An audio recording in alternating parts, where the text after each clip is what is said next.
அமெரிக்க டாலருக்கு ஆப்பு வைக்க ஆஸ்திரேலியாவே கிளம்பிருச்சா? இனி என்ன நடக்கும்?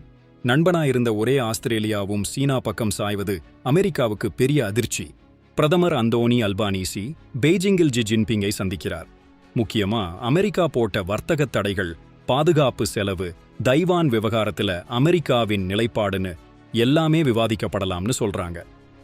ஆஸ்திரேலியா இப்போ பிரிக்ஸ் கூட்டணி பக்கமும் சீனாவின் யுவான் நாணயத்தை நோக்கி வர்த்தகம் செய்ய வாய்ப்பு இருக்குன்னு பேசுறது இந்தியா பசிபிக் பிராந்தியத்துல அமெரிக்காவின் செல்வாக்கை ஆட்டம் காண வைக்குது.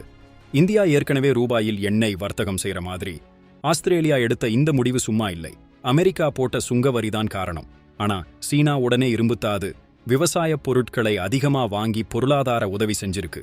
யாரு நம்பகமானவங்கன்னு ஆஸ்திரேலியா ஒரு முடிவுக்கு வர வேண்டிய கட்டாயம். சீனா ஒரு புத்திசாலித்தனமான நகர்வுல சலுகை வர்த்தக ஒப்பந்தங்களை போட்டு ஆஸ்திரேலியாவை மொத்தமா இழுக்க பார்க்குது. அமெரிக்காவின் இராணுவ தளங்களை வச்சிருக்கும் ஆஸ்திரேலியா பிரிக்ஸ் பக்கம் போனால் இந்தோ பசிபிக்ல சீனா உள்ள நுழைஞ்சிடும்னு சொல்றாங்க. உலக நாடுகள் மத்தியில ஒரு பெரிய திருப்பத்தை ஏற்படுத்தும் இந்த சந்திப்பு அமெரிக்க டாலரின் ஆதிக்கம் முடிவுக்கு வருமா? உங்க கருத்து என்ன?